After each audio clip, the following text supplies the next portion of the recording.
नमस्कार। आकाशवाणी जयपुर अजमेर से प्रस्तुत है प्रादेशिक समाचार।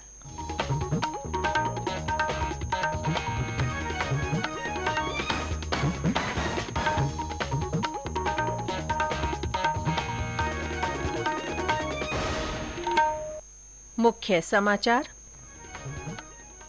एक राष्ट्र एक चुनाव समिति की दूसरी बैठक नई दिल्ली में हुई। विभिन्न राजनीतिक दलों को सुझाव देने के लिए भेजे गए पत्र। भारत निर्वाचन आयोग ने प्रदेश में विधानसभा चुनावों में उम्मीदवारों के खर्चों की निगरानी के लिए 70 पर्यवेक्षक किए नियुक्त। मतदाता जागरूकता के लिए स्वीप गतिविधियां जोरों पर। निष्पक्ष और भयमुक्त मतदान के लिए हो रहा फ्लैग मार्च।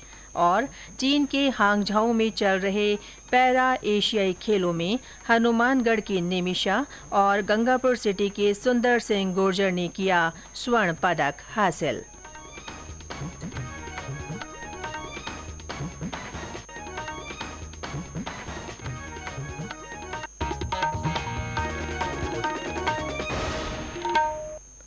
समाचारों के साथ मैं रितिका गुप्ता। और अब समाचार विस्तार से। एक राष्ट्र एक चुनाव समिति की दूसरी बैठक कल नई दिल्ली में हुई। सरकार ने लोकसभा और राज्य विधानसभाओं के चुनाव एक साथ कराने के मुद्दे पर पूर्व राष्ट्रपति रामनाथ कोविंद की अध्यक्षता में एक समिति गठित की है। ये समिति देश के संविधान के वर्तमान ढांचे और अन्य वैधानिक प्रावधानों को ध्यान में रखते हुए सिफारिशें करेगी। केंद्रीय मंत्री अमित शाह, राज्यसभा में विपक्ष के पूर्व नेता गुलाम नबी आजाद, कानून मंत्री अर्जुन राम मेघवाल और अन्य लोग बैठक में शामिल हुए। समिति के सचिव नितेन चंद्र ने सदस्यों को पहली बैठक में लिए गए निर्णयों पर की गई कार्रवाई की जानकारी दी। समिति को सूचित किया गया कि एचएलसी का नाम बदलकर एक राष्ट्र एक चुनाव पर उच्च स्तरीय समिति किया गया है। 6 राष्ट्रीय दलों, 33 राज्य स्तर के दलों और 7 पंजीकृत गैर मान्यता प्राप्त दलों को एक राष्ट्र एक चुनाव पर सुझाव देने के लिए पत्र भेजे गए हैं। भारत निर्वाचन आयोग ने प्रदेश में विधानसभा चुनावों में उम्मीदवारों की ओर से किए जाने वाले खर्चे की निगरानी के लिए 70 व्यय पर्यवेक्षक नियुक्त किए हैं। मुख्य निर्वाचन अधिकारी प्रवीण गुप्ता ने कहा कि 30 अक्टूबर से नामांकन के साथ ही उम्मीदवारों का प्रचार और जनसंपर्क शुरू हो जाएगा। इसे देखते हुए पर्यवेक्षकों की नियुक्ति की गई है। श्री गुप्ता ने कहा कि ये पर्यवेक्षक अधिसूचना जारी होने के दिन यानी 30 अक्टूबर से 3 दिन के लिए क्षेत्र में रहेंगे। दूसरी बार वे नामांकन करने की अंतिम तारीख से एक दिन पहले 5 नवंबर से 25 नवंबर तक क्षेत्र में दौरे पर रहेंगे। उन्होंने जिला निर्वाचन अधिकारियों को पर्यवेक्षकों के मोबाइल नंबर को सार्वजनिक करने के भी निर्देश दिए ताकि किसी भी तरह की शिकायत उन तक तुरंत पहुंच सके और राज्य में स्वतंत्र, निष्पक्ष, प्रलोभन रहित और पारदर्शी चुनाव संपन्न कराए जा सके। विधानसभा चुनाव के मद्देनजर ईवीएम और वीवीपैट का पहला रेंडमाइजेशन 2 और 3 नवंबर को किया जाएगा। मुख्य निर्वाचन अधिकारी ने बताया कि ये रेंडमाइजेशन संबंधित जिला मुख्यालयों में किया जाएगा। इसके बाद ईवीएम वीवीपैट विधानसभा क्षेत्रवार रिटर्निंग अधिकारी को आवंटित कर दी जाएगी। मुख्य निर्वाचन अधिकारी प्रवीण गुप्ता ने सभी वंचित पात्र मतदाताओं से 27 अक्टूबर तक मतदाता सूची में नाम जुड़वाने की अपील की है। उन्होंने बताया कि निर्वाचन विभाग 7 नवंबर को पूरक सूची सहित अंतिम मतदाता सूची जारी करेगा। श्री गुप्ता ने बताया कि 4 अक्टूबर को जारी मतदाता सूची के बाद अब तक 1,02,000 लोग सूची में नाम जुड़वा चुके हैं।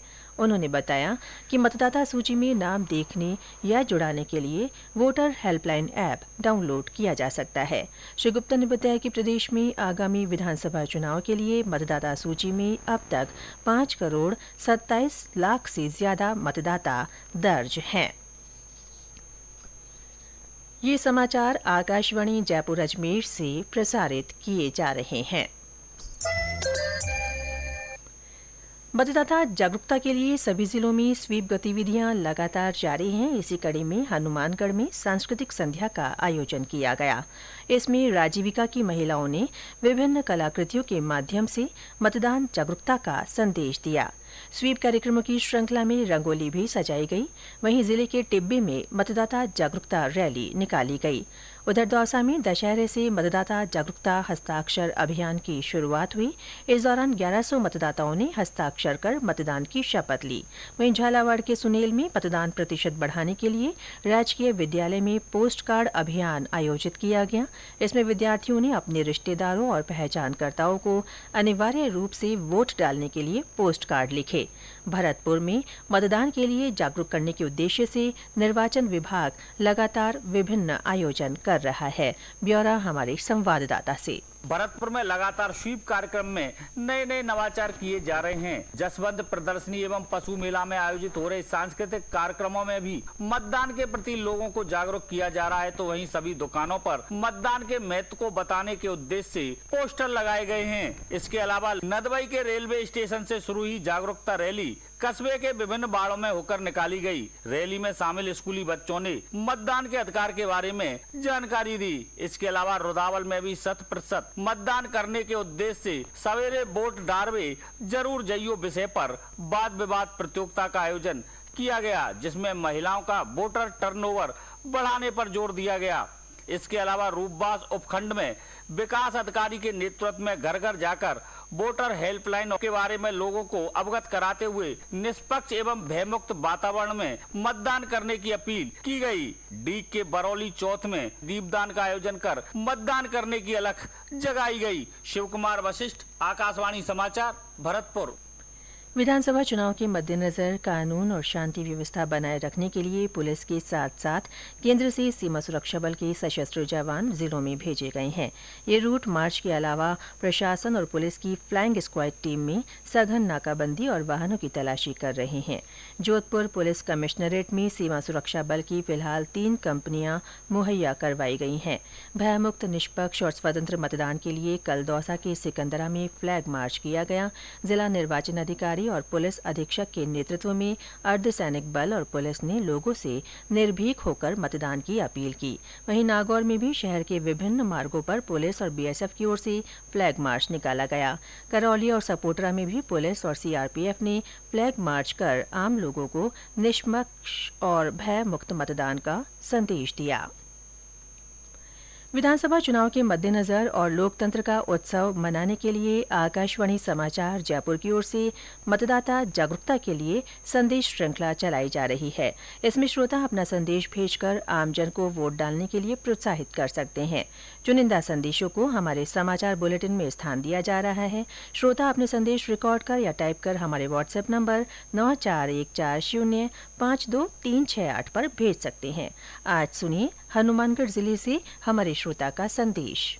मैं रेवंत राम सुथार, गांव भोलावाली, तहसील संगरिया, जिला हनुमानगढ़। मेरा सभी प्रदेशवासियों व आकाशवाणी परिवार को राम राम। कितना भी जरूरी काम हो, वोट जरूर भुगताएं।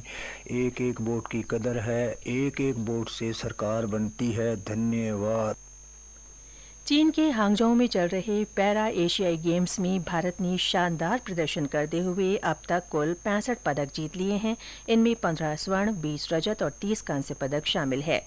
इन खेलों में हनुमानगढ़ की निमिषा ने लॉन्ग जंप में उत्कृष्ट प्रदर्शन करते हुए गोल्ड मेडल हासिल किया। वहीं गंगापुर सिटी के सुंदर सिंह गुर्जर ने भी स्वर्ण पदक हासिल किया है। हमारे करौली संवाददाता ने बताया कि सुंदर सिंह ने 68.6 मीटर भाला फेंककर वर्ल्ड रिकॉर्ड कायम किया। पैरालंपिक खिलाड़ी सुंदर सिंह गुर्जर ने पैरा एशियन गेम्स 2023 में भाला फेंक में वर्ल्ड रिकॉर्ड बनाया है। प्रतियोगिता में सुंदर सिंह गुर्जर ने 68.60 मीटर थ्रो कर गोल्ड मेडल जीतकर देश का नाम रोशन किया है।